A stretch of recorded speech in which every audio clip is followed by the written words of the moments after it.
اتنا مسلم ہے کہ اس آیت کے نزول پر اگر نص سے معصوم نہ ہو تب بھی عید منانے کا موقع ہے، چہ جائے کہ نص سے معصوم فرما رہے ہیں کہ عید ہے، سب سے بڑی عید ہے۔ ابھی آپ حضرات سب جانتے ہیں کہ روزہ غدیر روزہ رکھنے کا ثواب کتنا ہے۔ روزہ غدیر مستحب روزہ 120 سال کے روزوں کا ثواب، مستحب، واجب نہیں ہے، مستحب، مگر 120 سال کے روزوں کا ثواب ہے اس ایک بار۔ آگے بڑھتا ہوں، یہ جو معصومین کے ہاں کلمات آتے ہیں، توجہ رکھیے گا، یہ نقطہ شاید اس فقیر سے پہلے کسی سے نہ سنا ہو۔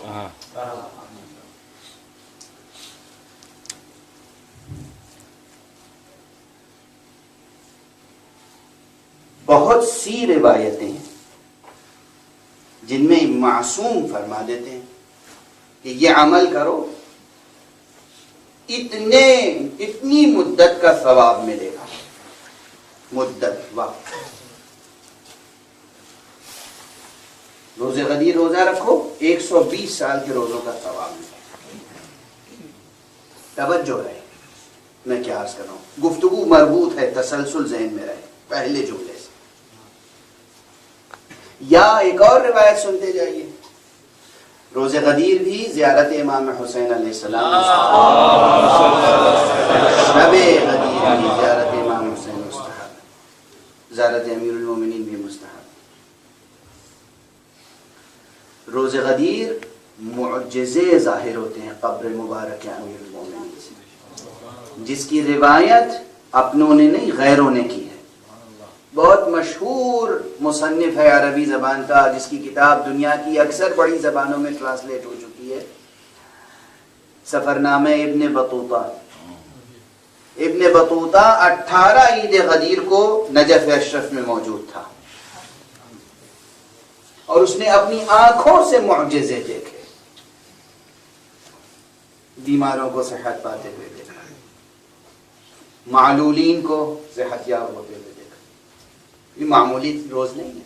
اور اگر کوئی قبر مطہر و مبارک کے نزدیک نہیں ہے تو مایوس ہونے کی ضرورت نہیں، جس طرح زمانہ اور وقت ان کا محکوم ہے،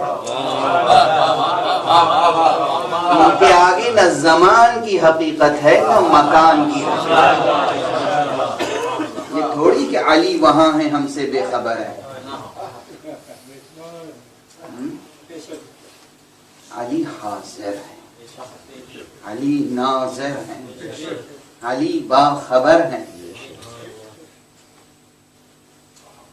بڑی بحثیں کرتے ہیں لوگ، حاضر و ناظر ہیں کہ نہیں، حاضر و ناظر ہیں کہ نہیں، حاضر و ناظر۔ آپ غائب ہیں، وہ غائب ہیں، آپ غائب ہیں، وہ حاضر ہیں، وہ ناظر ہیں، وہ حاکم۔ اللہ جسے حاکم بنائے، اللہ کسی غائب کو حاکم نہیں بنا سکتا۔ نہ ان کے لیے زمان کوئی مسئلہ ہے، نہ ان کے لیے مکان کوئی مسئلہ۔ جہاں بھی ہیں آپ صدق دل سے دیکھیے، اس چیز سے رشتہ قائم کیجئے جو نہ زمانی ہے نہ مکانی ہے۔ سمجھیے میں کیا عرض کر رہا ہوں، آپ کا یہ جسم، یہ بدن، یہ زمانی بھی ہے مکانی بھی ہے۔ آپ کی روح نہ زمانی ہے نہ مکانی ہے، علی سے روحانی رشتہ قائم، علی سے روحانی رشتہ قائم کیجئے۔ وہ بھی لا زمانی لا مکانی، آپ کے پاس ایک چیز ہے لا زمانی لا مکانی، وہ ہے آپ کی روح۔ روحانی رشتہ قائم کیجئے، جہاں بھی ہیں آپ کی مدد ہوگی۔ بہرحال یہ تو درمیان میں نے عرض کر دیا۔ عرض جو کر رہا تھا کہ یہ جو روایات ہیں، یہ عمل کرو گے 60 سال کا ثواب، یہ عمل کرو گے۔ اب ایک روایت ایک ام المؤمنین سے ہے، حضور بیٹھے ہوئے، امام حسین تشریف لے آئے،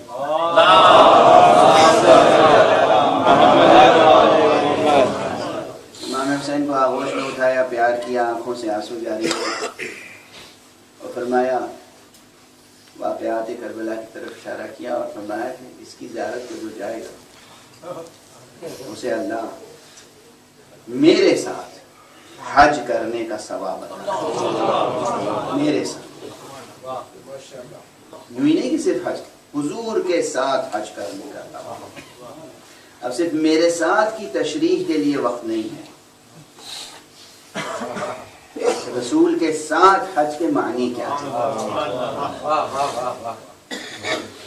رسول کے ساتھ حج کے معنی یہ نہیں کہ رسول کے کارواں میں ہو،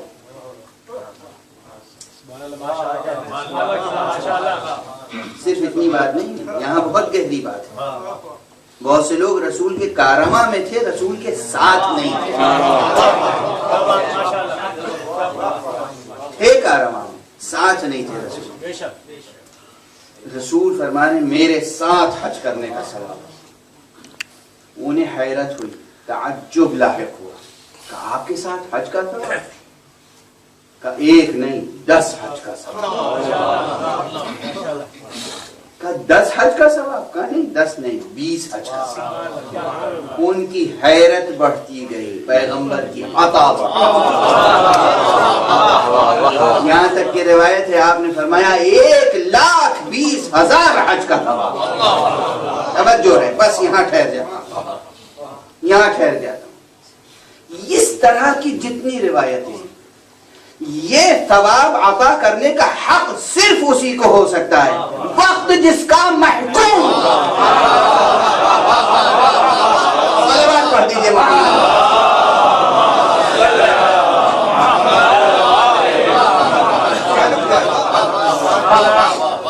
جو ہے محکومیت وقت کے معنی، بس میں تو لفظیں کہہ کے گزر جاتا ہوں اور بہت سی تفصیلات ذہن میں رہ جاتی ہیں۔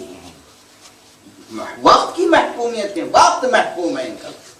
کہہ دیا 120 سال تو وہ 120 سال ہے، یہ مبالغہ نہیں ہے، دل جوئی نہیں ہے،